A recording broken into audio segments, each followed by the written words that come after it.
যে বল, ওমা তুমি আমাকে সাজিয়ে দাও, আমি সেই শ্রীরামচন্দ্রের সঙ্গে যুদ্ধ করতে যাব। এই বলে ছোট্ট তরণী ছুটতে ছুটতে মা সরমার কাছে এসে বলছে, মা, ওমা আমি জেঠুকে কথা দিয়ে এসেছি যে শ্রীরামচন্দ্রের সঙ্গে যুদ্ধ করতে যাব। এই কথা শুনে মা বিস্মিত হয়ে বলছে, কি বললি তরুণী, তুই যাবি যুদ্ধে? মা মনে মনে ভাবছে, তাই তো, তরুণী যদি যুদ্ধে যায় তাহলে ও রাক্ষস কুল থেকে উদ্ধার পাবে। মায়ের মনে আনন্দ আর দুঃখ লাগছে, তাই মা সরমা নিজের কোলে বসে যেখানে যেমন সাজে তেমন করে তরুণীকে সাজিয়ে দিলেন আর বললেন, তরুণী বাবারে, তুই একবার তোর আয়না ধরে দেখে বল যে কেমন তোর যোদ্ধার বেশে মানিয়েছে। তরুণী আয়না ধরে দেখে বলছে, মা, মা তুমি তো আমাকে খুব সুন্দর করে সাজিয়েছো, কিন্তু তুমি তো আমার এখনো একটা সাজ বাকি রেখেছো। মা সরমা বলছে, কি সাজ বাবা? তরুণী বলছে, মা আমার সর্বঙ্গে লিখে দাও মা মধুরাম নাম। আমার সর্বঙ্গে লিখে দাও মধুর নাম। আমার সর্বঙ্গে লিখে দাও মা হরি বল, হরি বল। মধুরাম নাম। আমার সর্বঙ্গে লিখে দাও মা মধুর রাম নাম। হরি রাম নাম ছাড়া মন জীবনে, হরি রাম নাম ছাড়া মোর জীবনে, হরি রাম নাম ছাড়া মন জীবনে, রাম নাম ছাড়া মোর জীবনে কি আর আছে দাম? মধুর রাম নাম। আমার সর্বঙ্গে লিখে দাও মধুর রাম নাম। আমার সর্বঙ্গে লিখে দাও মা মধুর রাম নাম। আমি ওই নাম বড় ভালোবাসি, বড় ভালোবাসি। আমি রাম নাম বড় ভালোবাসি, রাম নাম বড় ভালোবাসি। আমার সর্বঙ্গে লিখে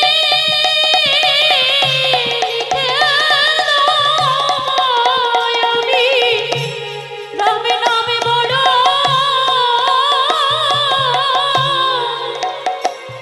বড় ভালোবাসি।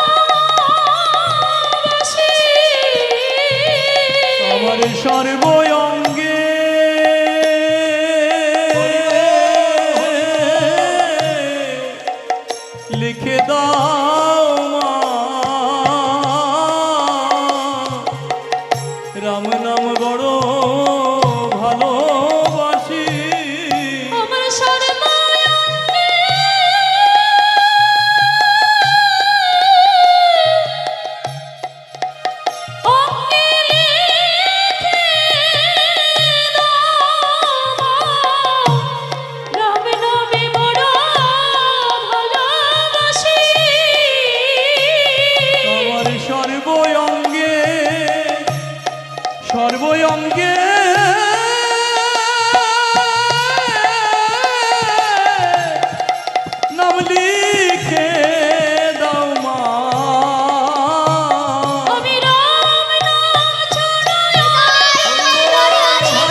আঁচল করে তরণীর সর্বয়ং রাম নাম লিখে দিলেন। আর বললেন, তরণী বাবারে, তুই ছুটে যেয়ে দেখে আয়, তোর জেঠুকে বলে আয় যে জেঠু দেখো মা আমাকে কি সুন্দর করে সাজিয়ে দিয়েছে।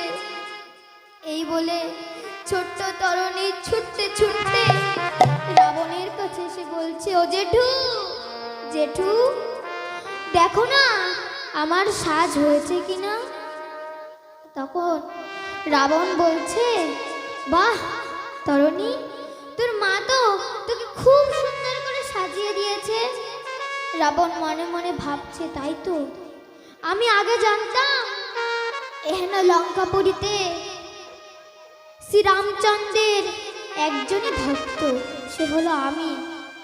কিন্তু না, এখন আমি জানলাম রামচন্দ্রের ভক্ত এখনো দুজন আছে, এক তরণী ও অন্য তরণীর মা সরমা। তাই তরণীকে বলছে, তরণী তুই এত সুন্দর করে সেজে এসেছিস, কিন্তু তুই তোর মায়ের কাছ থেকে আশীর্বাদ নিয়ে এসেছিস।